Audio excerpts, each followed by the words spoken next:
Welcome to podcast Amikom Jogja.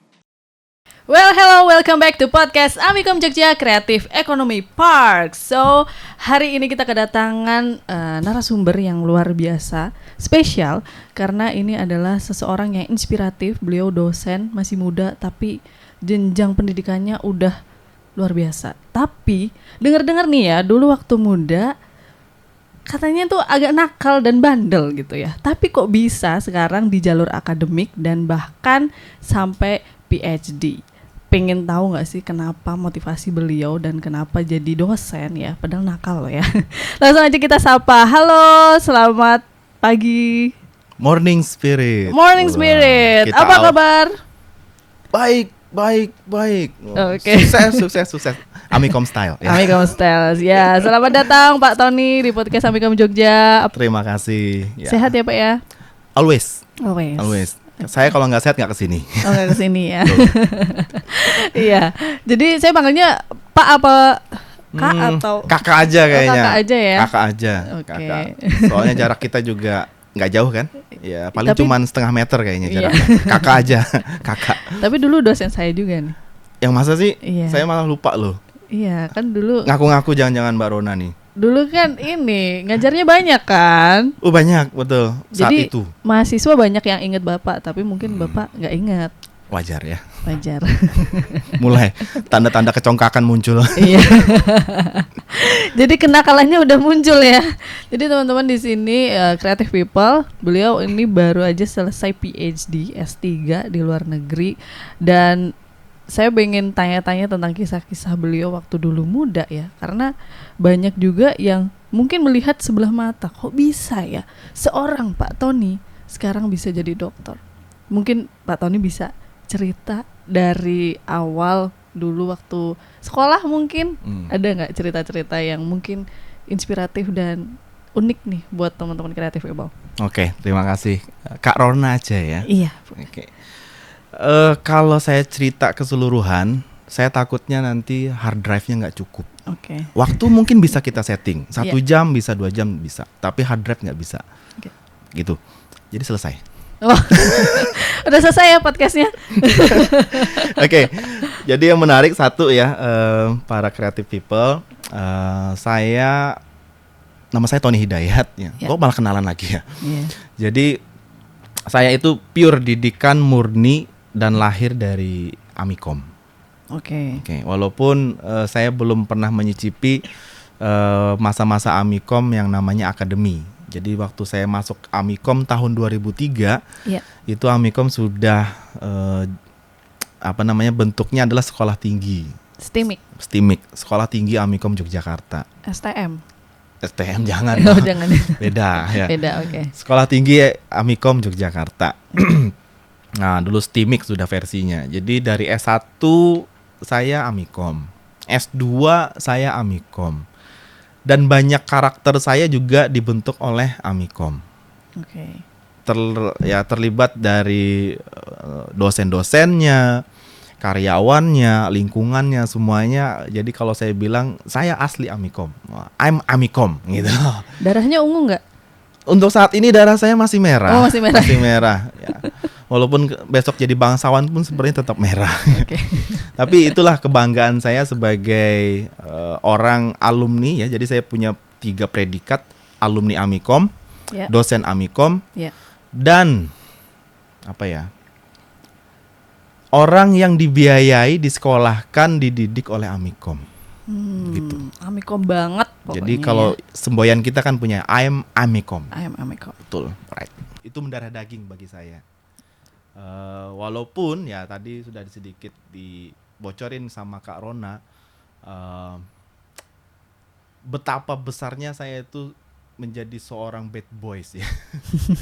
Dalam artian ya itulah Amikom yang mendidik saya sampai saat ini menjadi lebih terukur, terarah, dan terdidik tentunya. Oke, jadi itu tadi ternyata backgroundnya memang Amikom banget gitu ya. Dari berarti D3 S1. Saya langsung S1. S2, and then sekarang S3 disekolahin juga sama Amikom dan sekarang jadi dosen di Amikom. Kenapa dulu pengen jadi dosen? Kalau ditanya dulu kenapa pengen jadi dosen, saat dulu ya, waktu kita sudah lulus S1 kan orientasinya, lulus sekolah S1 berarti kan setelah itu kerja. Iya. Pilihannya kerja atau kawin atau nikah. Iya. Kalau ditanya pada saat itu kenapa pengen jadi dosen, jawabannya nggak ada pilihan sih sebenarnya. Oh, karena nggak ada pilihan? Iya, karena orientasinya yang penting kerja. Yang penting Saya kerja. yakin hampir kebanyakan mahasiswa yang selesai studi S1-nya dia maupun D3, orientasinya mikirnya adalah setelah saya selesai studi adalah saya kerja. Kadang nggak mikir kerja apa aja lah. Ya Oh kan? gitu. Oke, ada yang bilang yang penting kerja halal, ada yang kerja yang penting salarinya tinggi dan lain-lain. Nah, jadi nggak kepikiran jadi dosen waktu itu. Cuman hanya saja waktu masih mahasiswa di S1 dulu, Amikom itu, nah ini yang salah satunya yang menarik dari Amikom adalah kita itu banyak dilibatin ya Kak Rona ya, di Amikom itu banyak dilibatin terkait hal-hal yang berhubungan dengan kampus. Bagi brosur. Terus salah satunya lagi adalah kita bisa mendampingi dosen saat mengajar di lab. Namanya asisten praktikum, betul. Dari situ eksplorasi kita mulai tuh terbangun. Experience kita mulai kita dapatkan kecil-kecilan. Dari cara melihat langsung berkali-kali berulang-ulang dosen ngajar.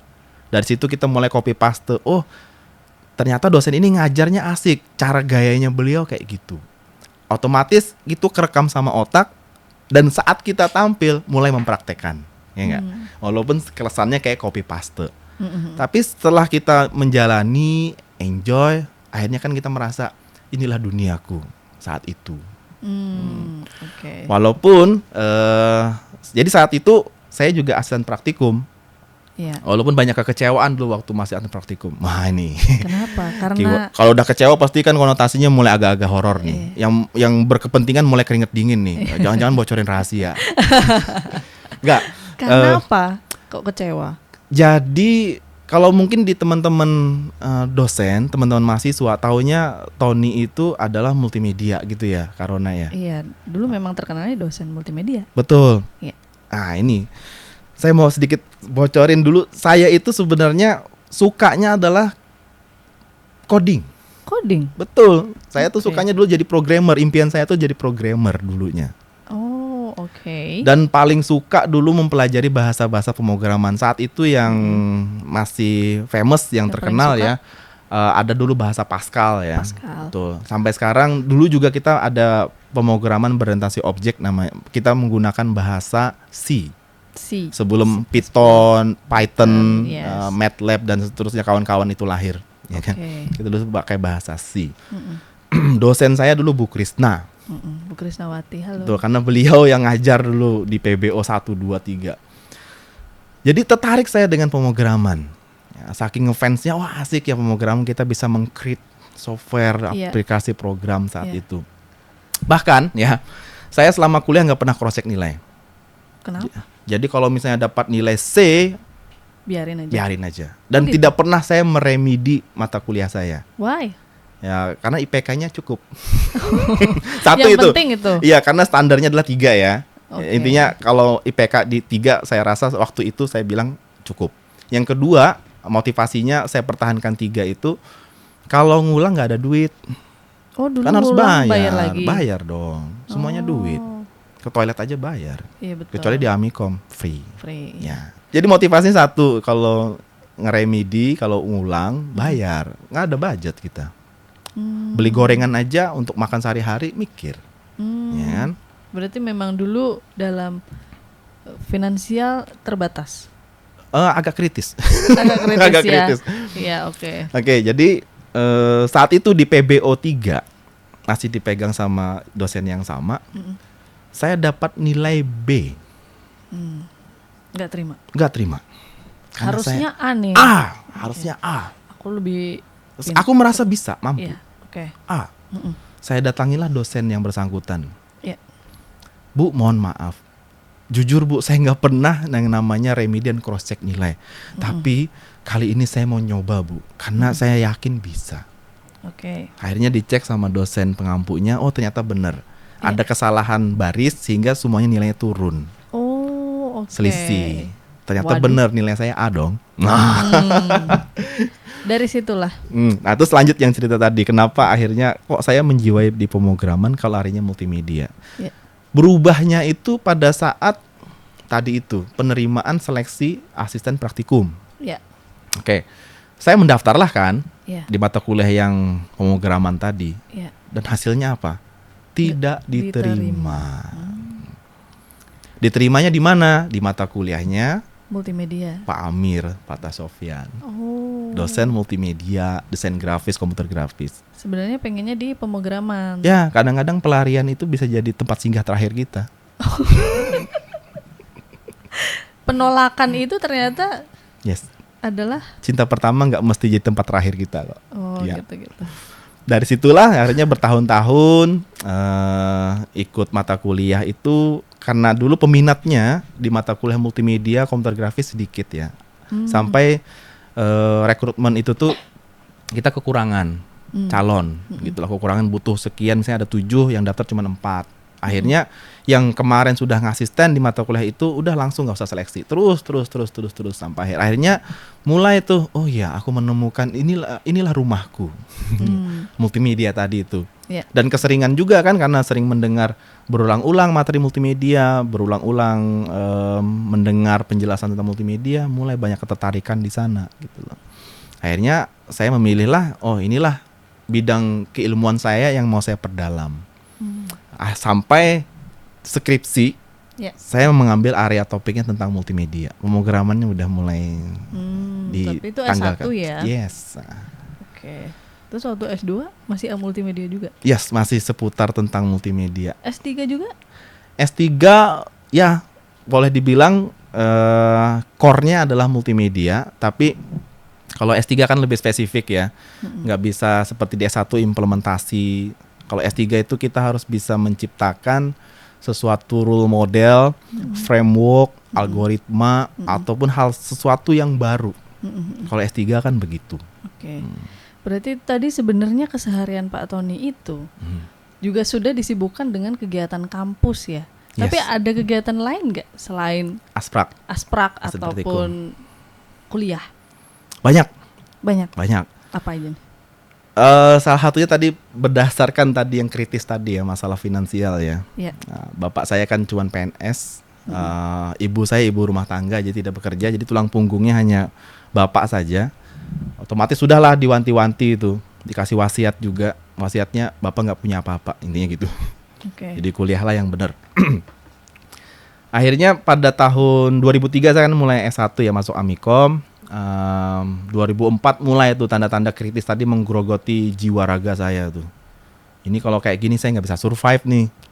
Akhirnya saya manfaatkan tadi ilmu multimedia tadi itu untuk explore keluar, untuk mencari peluang tambahan. Ya, pundi-pundi harta gonogini itu tadi. Oh gitu. Jadi karena terbatas ya carilah. Betul. Peluang yang baik. Walaupun saat itu saya belum pernah baca buku-buku tentang motivasi ya, bahwa dengan keterbatasan itu membuat orang menjadi kreatif. Belum baca, tapi alam membawa saya seperti itu. Jadi waktu 2004, puncaknya 2005 saya tuh mulai talk chair ya, dapat project-project job-job dan seperti itu. Diawali dari multimedia itu. Editing video atau animasi, composite, editing video dan seterusnya. Basically ya seperti itu. Jadi dari awal itu ternyata banyak yang order. Jangan disamakan ya era sekarang ya. Kalau zaman dulu kita harus aktif dalam hal mau nerima job nggak dibayar. Oh really? Yes. Mau nerima job istilahnya cuma modal capek, cuma dikasih makan, oke, fine. Yang penting makan gratis. Iya, cukup lah bagi kita dulu. Itu udah cukup. Penyambung hidup. Dulu ya. Sebelum saya banyak baca-baca buku tentang motivator, tentang hidup ya, tentang filosofi hidup. Akhirnya itu banyak. Oke deh, nggak apa-apa deh, saya bantuin kerja, kadang-kadang begitu. Oke deh, saya bantu garap, walaupun nggak dibayar, it's okay, fine. Gitu lah. Akhirnya dari situ banyak pengalaman. Ya, salah satunya masuk ke event organizer, seperti acara-acara Sondernalin, mungkin pernah dengar ya? Pernah. Sondernalin dari Emma Live itu ya, acara-acara band terbesar ya untuk Indonesia ya. masuk di sana, garapin visualnya dan seterusnya. Itu S1 tuh, nyari-nyari duit dari situ. Berarti erat dengan dunia entertain dan juga mungkin dunia malam gitu. Itulah kenapa tadi kalian memanggil saya bad boys. Bad boys tapi asisten dosen gitu ya. Yes. Tadi Kak Rona kan di awal bilang dosen ya. Dosen itu identik adalah orang-orang anak-anak baik ya. Ya terlihatnya kan dosen itu berarti kan dia yang suka mungkin baca buku atau ya terbatasnya bukan yang ke arah sana. Ya, nggak salah juga sih ya. Memang identiknya yang jadi dosen itu biasanya pinter, hidupnya fine aja, normal, teratur, kuliah, pulang, tidur, baca buku, ngerjain tugas gitu ya. Itu yang terlihat mungkin mostly. Betul. Gitu ya. Kalau saya dulu karena aktif di luar, di kampus pun juga saya harus komit ya menyelesaikan kerjaan kuliah karena itu komit saya dengan orang tua. Yeah. Terus saya juga komitmen dengan dosen jadi asisten praktikum. Satu juga saya harus komit dengan teman-teman karena saya juga aktif organisasi kan saat itu. Nah, akhirnya banyak hal yang harus saya lakukan nih untuk bisa survive tadi itu.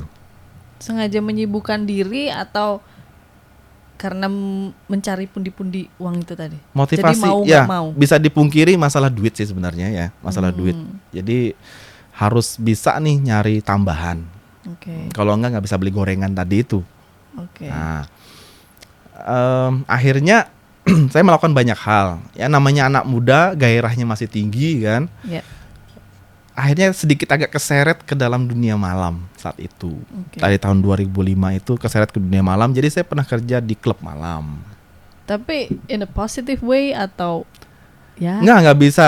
Saya nggak mau bohong. Banyak negatifnya. Banyak negatifnya? Ya, banyak negatifnya. Tapi ada lesson of life yang didapatkah? Ya, itu pasti. Oh pasti? Yes. Kalau kita hanya berada di area putih, kita nanti nggak bisa cerita apa itu hitam. Ya kan? Tapi kalau kita pernah tahu berada di area hitam, tahu dong bahwa putih itu ternyata lebih bagus. Jadi kalau diceritakan banyak negatifnya, pertanyaannya bukan banyak negatifnya apa saja. Karena pasti negatif, dunia malam tuh banyak negatifnya ya. Tapi jangan salah juga, karena ada yang kerja di dunia malam tuh hanya kredibilitas, ada yang integritas juga. Integritasnya ya tadi itu, saya pengen ngasilin uang, selesai udah gitu loh. Tapi konotasinya kan ada dicap orang namanya kegiatan malam itu kurang bagus. Terutama nggak bagus buat kesehatan sih tentunya. Karena pasti kan dengan rokok. Ya itu rokok. Angin malam. Dan minimnya pakaian gitu. Ya, untung dulu nggak ada begal ya. Oh, zaman itu belum ada, mereka belum lahir. Belum lahir. Untung aja ya. Jadi dulu aman ya. Adanya dulu gudeg mercon, gudeg batas kota, terus apalagi nasi marangi. Oh, itu udah ada dari adanya dulu ya? Itu begal kita belum kenal. Oh. Belum. Atau memang belum ditargetkan waktu itu? Belum lahir. Belum lahir. Bocah-bocah yang kasihan ya sebenarnya. Belum lahir mereka. Oke. Jadi itu tadi kegiatannya ternyata banyak ya, banyak dari organisasi juga, asprak juga, terus mencari peluang di dunia malam juga. Tapi at the end jadi dosen gitu loh, kan banyak juga yang mungkin melihat, wah ini di luar begini, tapi ngajar emang bisa. Ya. Gitu ya. Persepsi awal umumnya seperti itu. Jadi kenapa jadi dosen ya? Kapan jadi dosennya? Pokoknya tadi setelah itu tobat atau? Nggak ada istilah tobat. Yang ada, yang benar itu adalah kita sadar bahwa ini nggak baik, jangan dilakukan. Atau jangan diulangi lagi. Gitu. Yeah.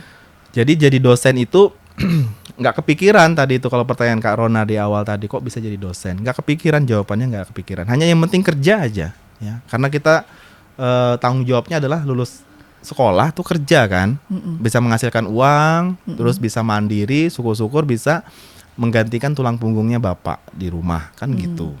Nah, akhirnya Lulus S1 2007, saya masih ingat 28 April saya wisuda 2007. Saya yudisium itu 14 Februari. Pas Valentine. Asik banget ya. Yeah. Asik banget. Terus habis itu Amikom buka lowongan. No, belum sampai sana. Nggak kepikiran jadi dosen, nggak kepikiran juga bisa balik ke pangkuan Amikom, belum kepikiran. Jadi pekerjaan resmi saya dulu adalah sebagai editor TV. Di sebuah stasiun TV. Apa itu? Boleh disebut? Boleh. Oh, oke. Soalnya sudah nggak ada juga sih TV. Jadi saya pekerjaan resmi saya dulu tahun 2007 setelah saya wisuda itu editor video di studio TPI. Oke. Letaknya dulu di pintu 2 Taman Mini Indonesia Indah. Oh, berarti sudah merasakan bekerja di Jakarta. Kerasnya ibu kota. Ibu kota sudah merasakan. Tapi kenapa balik lagi ke Jogja? Jogja itu terbuat dari kopi dan ngangenin. Oh. Kata anak-anak muda zaman sekarang. Iya, betul. Bagi saya sih Jogja itu nggak ada artinya, karena Jogja is Jogja. Tidak bisa kita price, tidak bisa kita labeli apapun. Jogja is Jogja. Makanya kan Jogja daerah istimewa. Tapi Jogja terkenalnya UMR-nya rendah. Kan dari Jakarta tuh ke Jogja. Kenapa tetap memilih Jogja lagi dan jadi dosen? Jadi dulu karena sering banyak teman-teman itu dari luar daerah ya, kayaknya wah keren ya. Ini ada tim nih dari Jakarta, ada tim dari Surabaya. Kayaknya oke banget nih. Akhirnya dulu tuh punya impian. Saya pengen kerja di perusahaan, dulu cuma 2 daerah yang saya targetin. Jakarta dan Surabaya. Pokoknya kerja di mana Jakarta dan Surabaya. Intinya gitu. Dan saya masuk TPI itu bukan pakai ijazah. Portofolio. Saya masuk TPI itu hanya modal menyebar email. Yang saat itu email belum banyak difungsikan secara baik. Saya browsing ya, karena asisten praktikum kan punya akses di dalam nih internet kan, komputer ready terus. Internet kan waktu zaman saya 2003 permata terbatas. Ya, bukan terbatas, permata. Permata. Apa itu? Karena sesuatu hal yang tidak bisa dimiliki oleh orang pada umumnya. Oh iya. Oke, komputer ya kan. Nah, sekarang kan koneksi internet orang nggak perlu mikir mau beli berapa, beli. Jadi sebelum saya lulus, saya nggak tahu ya. Setiap sekali ujian pasti bulan Desember. Sepertinya saya punya ikatan batin dengan Desember itu. Amikom saat itu wisudanya hanya 3 tahun sekali. Jadi saya pendadaran S1 itu ujian akhirnya di Desember. Sedangkan yudisium tadi Februari tanggal 14 itu. Jadi setelah saya ujian selesai, dinyatakan lulus, dapat surat tuh. Ya kan, saya ngirim email kalau saya sudah selesai menyelesaikan studi dan baru ujian akhir dinyatakan lulus, nilainya A ya. Sombong banget. Enggak sombong, saya cuma agak congkak orangnya ya. Sombong itu levelnya umum, kalau congkak itu udah di atasnya jauh sedikit ya. Tapi orang sombong dan congkak itu karena memang ada yang bisa disombongkan. Enggak, itu gimmick saya doang sebenarnya. Enggak, jangan diterusin, itu gimmick doang. Jadi saya udah nyebar email, jadi perusahaan-perusahaan yang saya kirimi itu semuanya stasiun TV. Stasiun TV. Yang merespon hanya 2 TV saat itu.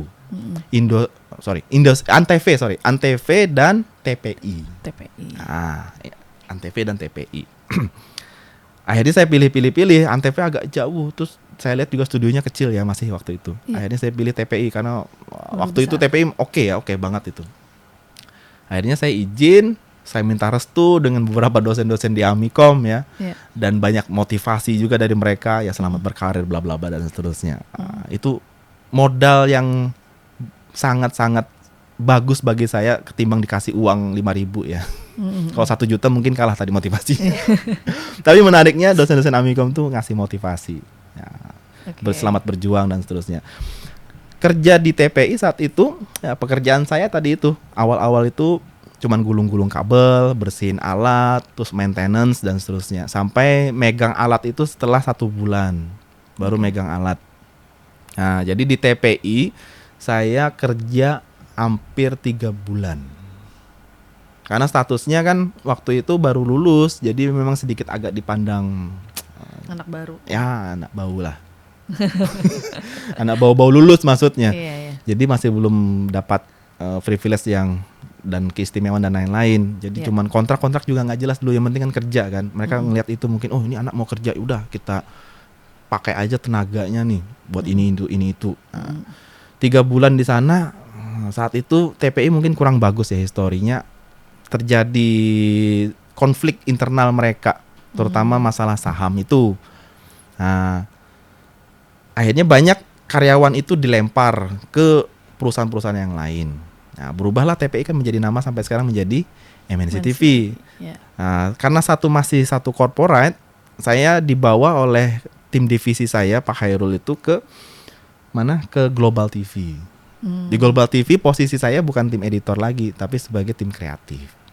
Tim kreatif. Jadi konsep-konsep acara gitulah. Tapi usia saya kerja di sana nggak lama, cuma 1 bulan. 1 bulan itu gara-garanya Amikom buka lowongan. Buka lowongan dosen. Jadi hati ini bergetar. Yang tadinya sudah mantap di pertelevisian, tiba-tiba goyah. Goyahnya gara-gara dosen saya itu, Pak Amir itu. Oh, apa yang membuat? Beliau saat itu SMS ya. Oh, SMS ya. SMS. Jangan dibayangin ada WA, BB belum ya. Jauh banget masih.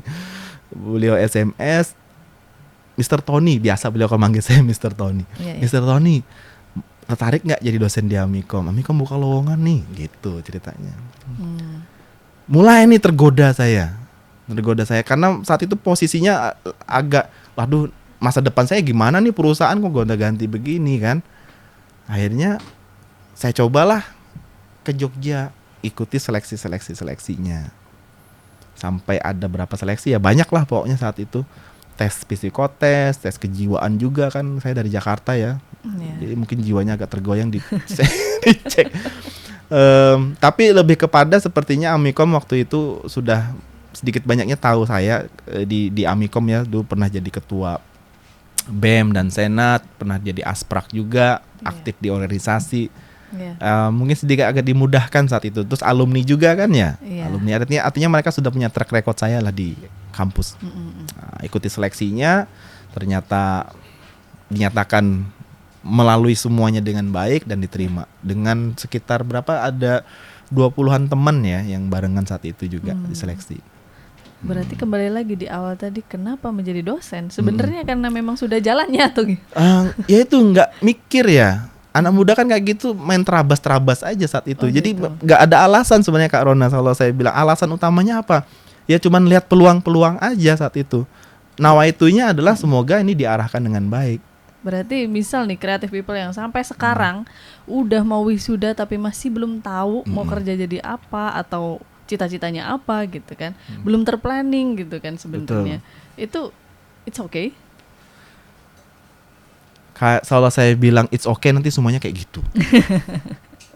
Oke. Tapi satu gini, kalau saya bilang sih planning bener ya, harus ada. Tapi ada satu yang harus creative people nih, adik-adik mahasiswa, semua pelajar, semua student, yang harus kalian punya itu adalah modal yang tidak terlihat. Apa itu? Kalau modal yang terlihat itu duit, harta, support. Ada satu nih, saya mau bagi-bagi rahasia. Sebenarnya nggak pengen saya bagi-bagi. Saya kan agak-agak medit sedikit ya orangnya. Tapi untuk yang ini saya bagi aja.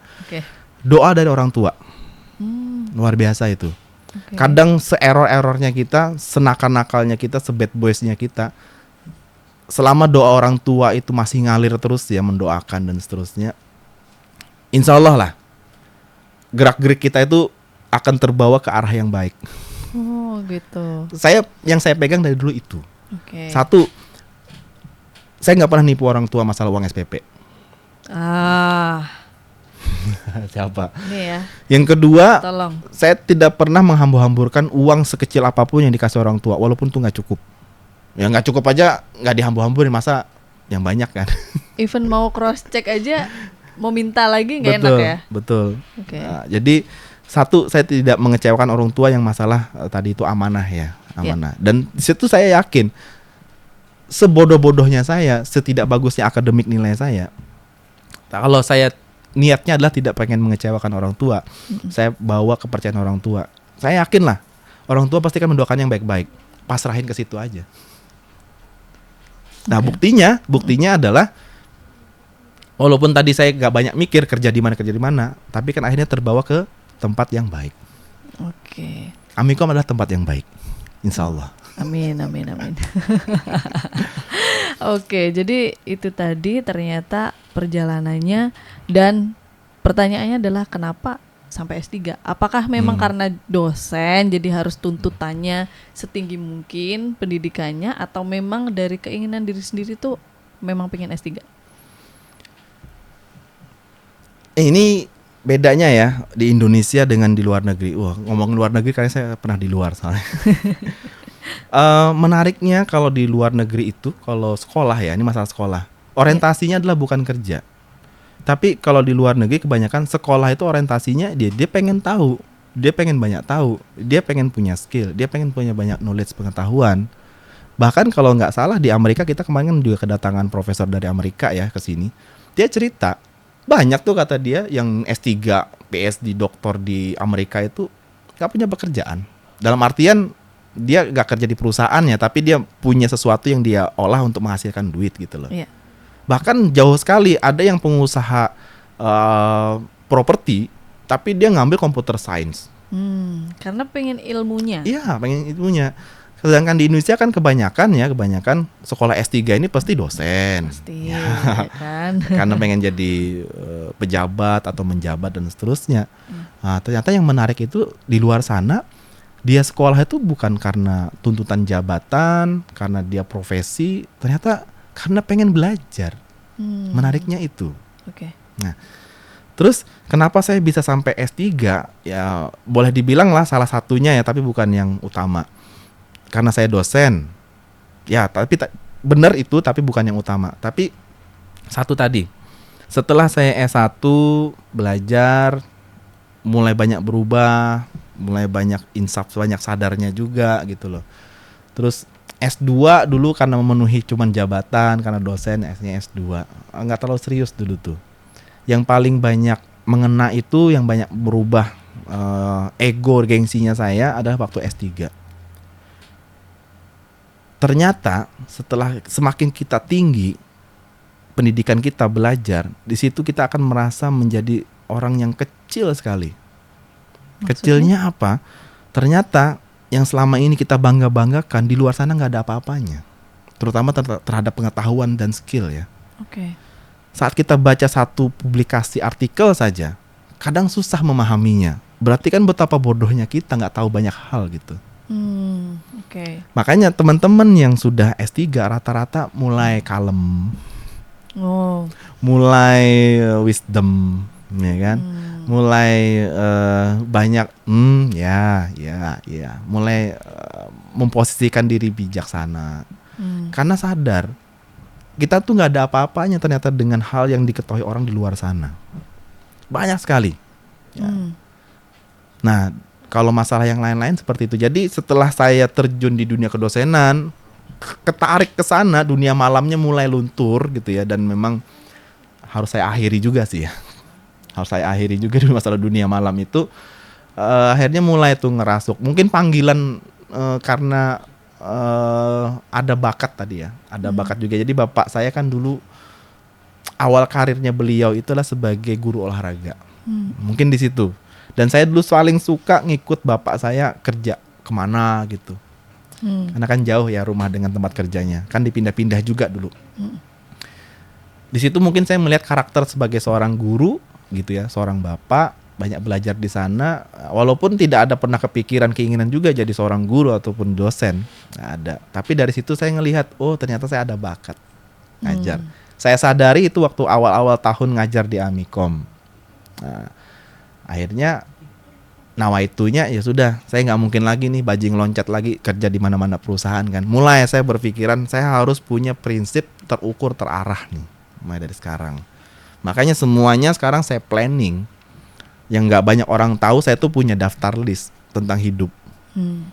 Jadi tahun sekian married, punya anak, anaknya harus laki, cewek gitu. Punya rumah dan seterusnya. Itu yang waktu kita PSU itu bukan sih Pak? Yes. Waktu pertama mahasiswa Amikom masuk. Betul. Itu ada program namanya pelatihan super unggul, di mana kita udah dibuat life goals kayak mau sampai tahun berapa nih? Goal setting, betul. Artinya gini, Amikom itu kenapa istimewanya, saya ulang lagi. Setiap mahasiswa baru yang mau masuk Amikom, sebelum dia sah gitu ya jadi mahasiswa ya, Amikom itu memberikan sebuah pelatihan pendidikan namanya pelatihan super unggul. Di situ kita di drill. Bahkan untuk kata pendiri-pendiri Amikom yang menciptakan PSU itu, setelah ikut PSU sampai selesai, kalau dia ngikuti dengan baik, dia seperti seolah-olah kayak bayi baru lahir. Iya nggak ya? Betul. Jadi mindsetnya kita masih fresh, baru gitu. Salah satu materi yang ada di PSU itu, para creative people, namanya goal setting. Di goal setting itu kita disuruh mengarrange target jangka pendekmu apa, ke depanmu apa, jangka panjangmu apa. Jadi kita udah diajarin tuh di Amikom begitu. Nah, awalnya sih sebagai manusia biasa ya, yang lemah dan sensitif ini, rapuh, nggak dipakai. Tapi setelah saya menjadi orang yang serius, maksudnya bekerja, melihat masa depan harus saya raih ini, akhirnya ingat, oh, saya kan punya ilmu, saya punya materi yang pernah dikasih, namanya PSU di goal setting. Dari situlah saya mulai belajar harus mencanangkan 1 bulan ini ngapain, 1 tahun ini ngapain. Bahkan tadi itu S3 itu masuk dalam planning saya. Dan saya planning kapan saya mau S3 itu setelah lulus S2. Jadi saya S2 lulus tahun 2011. 2012 saya udah gencar tuh membuat sebuah, ya bukan bahasanya bukan ini ya kayak rundown atau time schedule, bukan. Coret-coretan aja, kadang-kadang saya tempel, kadang-kadang saya cuman ketik, kadang-kadang cuman iseng lukis-lukis gitu ya, berupa visual. Karena kalau di schedule, di tabel kan kayaknya kok kesannya akademik banget ya. Iya. Intinya itu. Jadi saya sudah planning untuk S3 itu dari tahun 2012. Sudah saya planning. Jadi apa yang harus saya lakukan untuk bisa meraih S3? Harus begini kah, begitu kah? Oke. Walaupun kecapaiannya tahun 2016. Oke. Lumayan 5 tahun ya. Tapi kan udah mulai nyicil ya. Ya, betul. Oke. Jadi Pak Tony setuju gak sih sama anggapan orang-orang bahwa ketika orang kuliah dan gak kuliah itu bedanya di pola pikirnya? Yes, exactly. Betul. Satu tadi itu, semakin kita tinggi belajar, semakin kita tinggi pendidikan kita, di situ kita akan mengalami fase tadi itu, betapa bodohnya kita terhadap pengetahuan. Akhirnya kan kita merasa nggak usah banyak tingkah deh lu, nggak usah terlalu banyak, nggak usah terlalu ini banget deh, maksudnya sok-sokan banget deh. Tapi sebelumnya nyesel nggak pernah kayak gitu? No, menyesal jangan ya. Tapi yang perlu diingat adalah jangan lakukan lagi. Oh gitu. Oke. Kalau saya sih menggunakan kosakata jangan lakukan lagi. Kalau menyesal berarti dirimu akan terpuruk, mentalmu akan hancur, semangatmu akan lemah. Karena menyesal. Prinsipnya satu aja, jangan lakukan lagi. Even itu sebuah kesalahan? Ya, betul. Oke. Yang penting tidak diulangi lagi. Jangan diulangi lagi kalau itu memang sudah terbukti jelek atau buruk. Oke. Jadi pribadi yang lebih baik lagi di depannya. Ke depannya. Baik dan tidak itu selalu berubah ya. Selalu berubah. Kita bilang baik hari ini, ternyata besok setelah pemikiran kita lebih terbuka wawasannya, oh ternyata jelek kok itu. Oh oke. Iya. Ya. Hanya saja tadi itu pentingnya kita belajar itu membuat diri kita itu sadar bahwa ternyata yang orang bilang di atas langit masih ada langit lagi gitu loh. Akhirnya kan membuat kita lebih bijaksana, lebih wisdom gitu.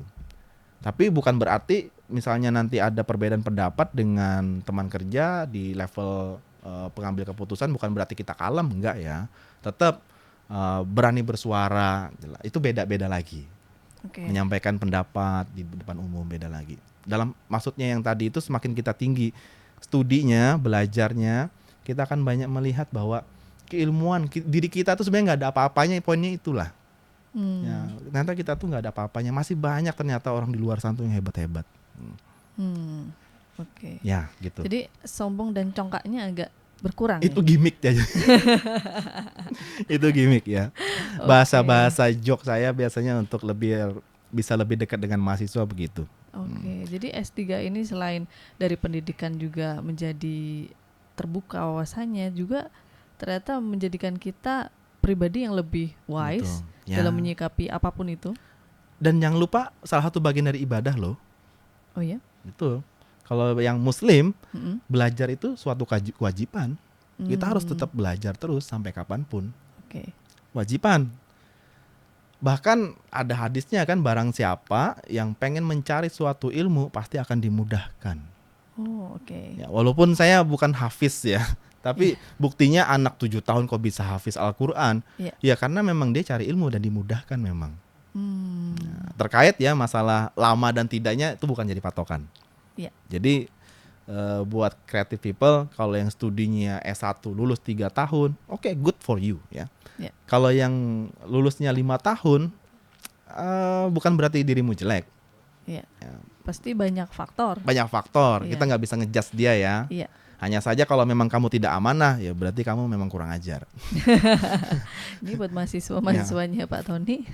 Berarti memang kurang ajar. Tapi kalau masalah dia kenapa lulusnya telat? Mungkin dia bekerja ya. Kita kan nggak tahu. Dulu mungkin dilihat teman-teman saya fine aja gitu loh. Kayak nggak punya masa depan. Saya di luar capek kok, sibuk cari duit. Mereka mungkin kuliah selesai sudah nggak ada yang dipikirkan. Saya selesai kuliah harus mikir. Bulan depan saya harus punya tabungan gitu loh. Nah, makanya saya kadang kalau dengan mahasiswa itu sedikit saya tanamkan atau ngomong di hati, sabar. Siapa tahu dia ini telat atau nggak bisa atau nggak paham, banyak yang dia pikirkan, nggak cuman kuliah gitu. Betul. Tapi kalau sampai dia terganggu studinya gara-gara mantan, saya sikat. Nggak penting, ya. Saya sikat pasti.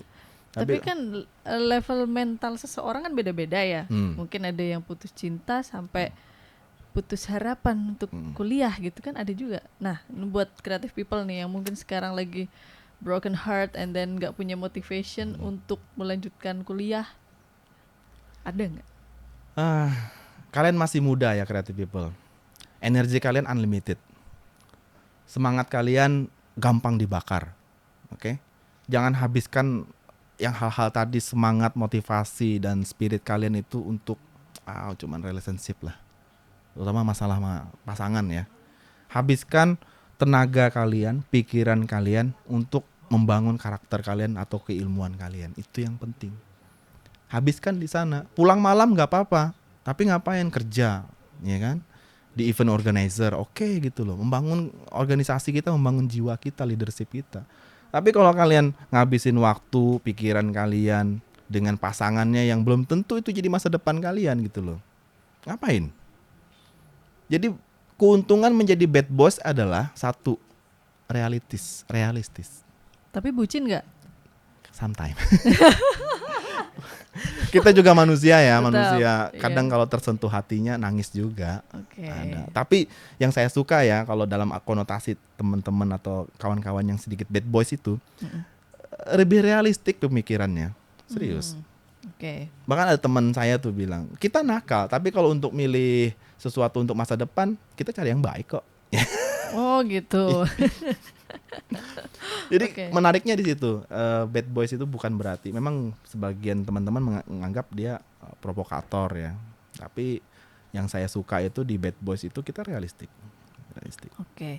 Jadi setelah saya berbicara dengan Pak Tony ini beberapa kali, beliau juga punya background sebagai ketua BEM, di mana kan pasti mengaspirasikan pendapat-pendapat dari mahasiswa ke kampusnya, dan justru sekarang malah jadi pendidik juga di kampus tersebut gitu kan. Dan apa sih pandangan Pak Tony terkait kebijakan-kebijakan di kampus, kan pasti juga pro kontra dan lain sebagainya. Kalau menurut Pak Tony gimana? Kritisnya mahasiswa jangan ditekan, jangan dimatikan. Biarkan seperti itu, karena memang masa-masanya. Sebagai orang rektorat, sebagai pengelola perguruan tinggi juga harus bertahan bagaimana mengontrol si mahasiswa-mahasiswa ini yang menggebu-gebu, semangatnya tinggi, jangan kebablasan. Nah, jadi tadi Kak Rona bilang saya pernah jadi ketua BEM, ketua senat gitu ya. Iya benar, dan dulu memang agak-agak brutal dengan orang-orang atas, dengan pimpinan-pimpinan Amikom yang berkepentingan lah ya. Brutalnya pokoknya kita kalau bawa map, bawa proposal, targetnya adalah tembus. Mati hidup kita di situ. Pokoknya pantang mundur, pantang menyerah. Sebelum ACC. Betul. Kalau perlu kita debat, wah. Spartisnya kan gitu. Iya. Waktu jadi di organisasi itu, jadi setiap naik ke kampus ke bagian kemahasiswaan, itu setiap orang lihat saya mau masuk bawa map itu mukanya semuanya suram. Ini anak bawa pasti, masalah lagi. Iya. Masalah. Pasti ada lagi nih. Lu lagi kata. Iya. Apa lu kesini? Halo Bu Yatmi. Pak Idris. Udah ditandain mungkin dulu. Ya. Nggak harmonis saya dengan Pak Idris dan Bu Yatmi ya, karena beliau memang di kemahasiswaan saat itu dan sekolah tinggi berarti kan di bawah jabatan tertingginya kan ketua ya, di bawah ketua kan ada wakil ketua, wakil ketua 3 itu membawahi tentang kemahasiswaan, di bawahnya lagi ada Bu Yatmi. Ya sering debat, sering beradu argumen. Kenapa kalian ngajuin ini? Kami gini-gini. Ini harus Bu, kata akademik, tahan dulu, nggak bisa, harus pertimbangkan dulu. Nah, bahasanya gitu. Dan menariknya di zamannya saya tahun 2005-2006 itu nggak pernah loh mahasiswa Amikom itu turun ke lapangan mau demo, ayo. Nggak pernah kan? Nggak pernah mahasiswa Amikom itu turun di lapangan karena nggak ada sejarahnya Amikom demo mahasiswanya, kecuali ikut acara di luar BEM. Ya, tapi internal kita nggak pernah demo. Karena sebenarnya hubungan kita harmonis, bagus sebenarnya. Interaksi kita dengan antara institusi dengan mahasiswa ya. Pernah dulu turun ke lapangan. Prof Yanto ngajar, kita culik. Iya. Tahun berapa itu? 2006. Oke. Prof Yanto ngajar tuh, ingat banget saya. Masuk, mohon maaf kawan-kawan semua, kita butuh para pimpinan ngumpul. Jadi sudah kayak macam-macam penculikan jenderal-jenderal gitu. Oh mohon maaf ya adik-adik semua, pimpinan kita butuhkan untuk hadir di ruang pertemuan meeting rapat. Mohon maaf Pak, ikut kami. Gitu. Pagar depan tutup. Semua perkuliahan bubar pulang. Hebat gak? Ngeri ya. Ternyata ganas kan? Ganas. Cukup ekstrim ya, apalagi kalau di tahun ini kayaknya itu akan menjadi highlight di mana-mana. Betul.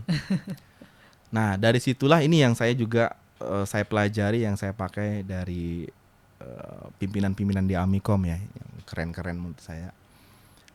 Mereka tidak marah, mereka juga tidak merasa merasa di kudeta, enggak juga ya. Mereka dengan santainya legonya, oke, nggak apa-apa, saya tutup ya perkuliahannya, tunggu di ruangan nanti kami datang, gitu ceritanya. Jadi saat itu panjang ya Kak Rona sebenarnya ceritanya tuh kenapa sampai kami harus berontak dan culik begitu. Sampai harus kami, karena ada 18 tuntutan dulu. Ada 18 tuntutan dari semua aspirasi mahasiswa itu yang kita mau perjuangkan. Tapi saat itu gantung, bahasanya gantung, nggak dapat keputusan dari institusi. Kita pengennya ya biasa tadi lah saya bilang, ini harus. Biasa kan kita kalau anak muda tuh pengennya gebu-gebu segera gitu loh. Akademik kan butuh arrange dana kan, memperhatikan situasi kondisi gitu loh. Itu yang kami nggak pikir dulu di mahasiswa. Pokoknya kita mau kabulin.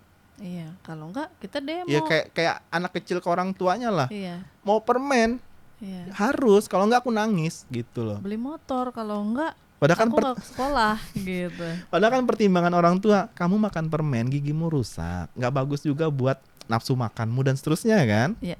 Anak kecil kan mana paham yang begitu. Iya. Sama waktu saya di mahasiswa dengan teman-teman mahasiswa, mana paham kalau pengelola perguruan tinggi harus memperhatikan keuangan, memperhatikan tentang fasilitas, kondisi dan lain-lain kan. Mahasiswa kita nggak pikir begitu. Pokoknya ini tuntutan kami, kabulin. Jadi karena waktu itu nggak ada keputusan, terus kita rembuk, akhirnya kita culik. Kita harus sepakat nih, harus dapat tanggapan, jawaban. Makanya waktu itu jam 10 awal mula rapat, musyawarah namanya. Musyawarah Lembaga dan Mahasiswa. Apa sekarang namanya, Karona? Musang. Bukan. Apa sih? Dulu ada musyawarah lembaga dan mahasiswa. DLM. Dialog. Bukan musyawarah. Mahasiswa. DLM. Jadi di Amikom itu ada annual tiap tahun. Kita adakan acara dialog lembaga mahasiswa di mana mahasiswa bisa menyuarakan aspirasinya langsung ke depan para petinggi yang ada di Amikom. Keren banget kan? Iya, keren banget. Tepuk tangan untuk Amikom. Bahkan itu even hal yang paling kecil kayak minta kaca di setiap kamar mandi itu sampai masuk ke dalam dialog lembaga mahasiswa. Betul. Artinya itu yang saya suka di Amikom ya. Saya suka di Amikom. Jadi Amikom tuh membuka gitu loh, membuka spot. Ayo kalau ada sesuatu langsung kita ketemu, diskusi, dialog tadi itu DLM. Dan tahun itu Kak Rona, DLM itu adalah agendanya Senat, bukan agenda akademik kampus. Berawal dari Senat ya? Yes. Itu agenda tahunan Senat. Waktu kejadian itu tambah, awalnya 18 tuntutan jadi 19. Yang ke-19 apa? DLM jangan lagi jadi jadi agenda kegiatan Senat, tapi akademik. Makanya masuk kalender. Tahun itu ceritanya. Berarti historinya itu. Banyak yang nggak tahu. Ini bisa dicontoh kampus-kampus lain loh. Ya, karena di kampus lain hampir tidak ada yang namanya dialog langsung dengan rektorat, sekarang rektorat dengan mahasiswa. Itulah kenapa banyak yang turun ke jalan sampai tindakan anarkis dan lain sebagainya untuk menyuarakan yang sebenarnya ya banyak sih aspirasi terkait banyak hal, cuman karena tidak bisa tersampaikan langsung ke rektorat, jadi mereka dengan aksi-aksi seperti itu akhirnya banyak salah paham kan? Iya. Tuh. Padahal bisa dibicarakan baik-baik. Betul. Walaupun saat itu juga tidak bisa langsung diputuskan harus apa gitu ya. Nggak bisa. Nah ini tadi kelanjutannya Karona. Dari situlah kami belajar. Ternyata bapak-bapak kita di Amikom keren-keren. Keren-kerennya apa? Ternyata selama ini komunikasi kita nggak bagus dengan orang atas, dengan maksudnya pimpinan ya. Ternyata selama ini bisa kok ini didiskusikan gitu loh, bisa kok direncanain. Hanya saja nggak bisa langsung dieksekusi hari ini. Jam 4 damai, salam-salaman, foto-foto. Luluh juga akhirnya ya kan. Dari situlah mungkin titik balik ya. Mahasiswa Amikom harmonik dengan lembaga, makanya kita selalu berdampingan. Acara-acara keluar, bagi brosur, kegiatan apapun pasti kan mahasiswa terlibat. Dari situ jadi justru semakin dekat hubungannya dengan banyak dosen di Amikom. Oke. Sama ini kan ternyata dari tadi Pak Tony dari kecil, dari mahasiswa banyak apa ya? Mungkin bisa dibilang idealis ya, punya prinsip dan juga mau fight gitu ya, even itu orang yang lebih tua gitu kasarannya ya, tapi tetap mau menyuarakan apa yang menjadi prinsipnya. Nah itu kan berarti ada efeknya ketika kita menjadi orang yang berbeda, pasti ada juga kan orang yang tidak suka dalam arti kayak tadi ditandain nih anak pasti mau ada masalah lagi dan lain sebagainya. Kenapa Pak Tony itu tetap stick to your goals atau tetap menyuarakan walaupun itu banyak orang yang mungkin nggak suka? Ya, oke. Satu ya, biar kita nggak sungkan dengan orang, walaupun kita pernah mendebatnya, berbeda pendapat, terus tidak setuju dengan pemikirannya. Satu ya, yang nggak boleh kita minder itu, kita yakin dengan diri kita bahwa kita baik dengan beliau, kita respect dengan beliau. Walaupun saat di forum kita mendebat beliau, pasti kan nggak suka kan? Yeah. Tapi di luar sana ketemu ya, perhatikan Kak Rona, kalau saya ketemu dengan pimpinan-pimpinan Amikom, saya hormati layaknya orang tua gitu loh, layaknya orang tua. Tapi kalau di forum saya berani berdebat dengan mereka. Nah, apakah mereka benci saya? Saya yakin tidak. Mereka paham kondisinya gitu. Okay. Jadi selama kita yakin bahwa apa yang kita itu tidak merugikan orang, bahwa kita yakin yang kita lakukan ini bukan untuk menghancurkan seseorang, ya saya rasa feel free lah, ya kan, feel free. Kecuali memang dalam batin kita ada terbesit, bapak ini nggak mutu sebenarnya, misalnya loh ya. Nah itu udah pasti dia setelah terjadi sesuatu hal dengan yang bersangkutan di luar forum, pasti dia nggak mau deket.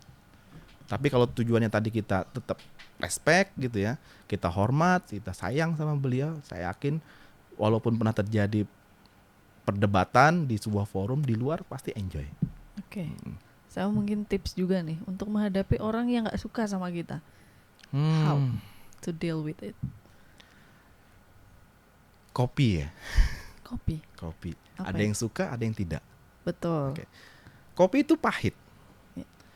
Bagi yang tidak suka kopi, pahit sesuatu hal. Kopi adalah pahit sesuatu hal yang tidak mengenakan. Gitu.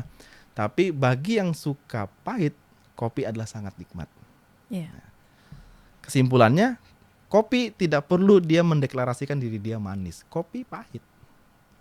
Kalau kita mendengar persepsi, statement, argumen orang yang gak suka kopi, pasti jelek-jelek semua tuh. Apaan sih kopi? Banyak geladaknya, gak enak, pahit, dan seterusnya. Itu kalau kamu menanyakan di sisi orang yang gak suka kopi. Tapi kalau kamu menanyakan ke sisi orang yang suka kopi, enak. Teman ngobrol, pemersatu bangsa, misalnya. Iya, betul. Ya kan? Pasti akan keluar adalah sesuatu yang enak-enak, baik-baik, nikmat-nikmat. Perkara tadi kita dianggap orang jelek dan seterusnya, mungkin itu orang yang di sisi tidak suka kopi. Tapi kalau kamu menanyakan ke orang dekatnya, pasti dia mengatakan baik kok. Teman tongkrongan yang asik, bacotnya banyak. Kalau yang diobrolin gak habis-habis misalnya, dan seterusnya kayak gitu.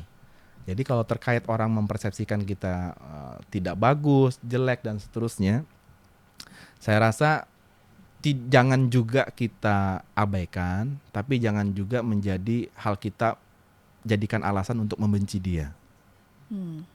Karena prinsipnya kalau saya, orang yang benci, tidak suka dengan kita, itu adalah orang yang paling jujur ke kita, karena dia ngomong apa adanya. Oke. Tinggal kitanya mempersepsikan, menanggapinya dengan baik, gitu. Oke. Jadi kalau misal creative people nih yang lagi tersinggung dengan omongan orang lain yang mungkin menyakiti hati kita, mungkin bisa dilihat positifnya. Mungkin itu adalah hal yang membuat kita harusnya perbaiki. Ya. Dan ya kita tidak bisa menyenangkan semua orang. Ya, betul. Ya, jadi tetap menjadi kopi, tidak berusaha untuk menjadi jus ataupun milkshake ya. Jangankan kita ya, Nabi aja orang yang sangat super baik, musuhnya banyak. Ya, apalagi kita yang ibadahnya masih nggak jelas, sholatnya masih belang-belang, wajar dong dibenci orang. Dan ikut dunia malam. Gitu kira-kira. Oke, nakal boleh, tapi bego jangan ya. Tetap S3. Setuju. Bahkan mau profesor juga. Insya Allah. Amin. Pokoknya itu target saya tuh, sudah masuk ke dalam list itu. Sudah di goals kan ya. Sudah masuk dalam goal setting saya. Oke. Dan itu kategorinya bukan jangka panjang lagi, tapi jangka pendek. Jangka pendek. Sudah masuk ke kategori jangka pendek. Waktu dulu masih S2 mungkin itu jangka panjang, sekarang sudah masuk jangka pendek, udah berubah. Oke, wah. Itu tadi berarti banyak hal yang sebenarnya bisa kita petik ya dari cerita Pak Tony. Bahkan mungkin teman-teman creative people semuanya yang sekarang masih galau, aku masih suka main, masih suka mencari kesenangan duniawi gitu ya. Tapi juga gak pengen kalau gak punya ilmu, masih kuliah juga dan masih galau. Jadi ada pandangan lain bahwa kalau kita yang penting itu tadi suatu hal yang positif dan kita bisa ambil lesson of life-nya. Bahkan ketika kita sudah S3 jadi bisa mengurangi hal-hal yang mungkin wasting time ya. Dari situ akan terbuka lagi pikirannya ya. Yes, betul. Jadi jangan berhenti belajar. Ya. Walaupun itu membutuhkan waktu lama untuk menyelesaikannya. terus belajar. Satu pesan lagi untuk creative people yang mungkin masih lost motivation, apapun itu faktornya, mungkin cinta ataupun ya finansial itu tadi, kan banyak juga pasti yang mau kuliah aja ada strugglingnya. Betul. Semua orang pasti punya cerita sendiri di dalam hidup perkuliahan ini. Mungkin ada pesan-pesan buat bagi creative people yang sekarang dalam masa-masa studi, sedang kesulitan, sedang banyak problem. Kehilangan duit, nggak punya duit masih bisa dicari. Tapi kehilangan moralitasmu itu yang nggak bisa kita ajarkan. Jadi moralmu adalah ingat orang tuamu, ingat tanggung jawabmu, ingat kamu punya tanggung jawab. Maka moralitasmu nanti akan dipertanyakan. Kalau kamu bisa mempertanggungjawabkan moralitasmu, saya jamin nanti akan muncul semangat, energi yang tidak tanpa batas.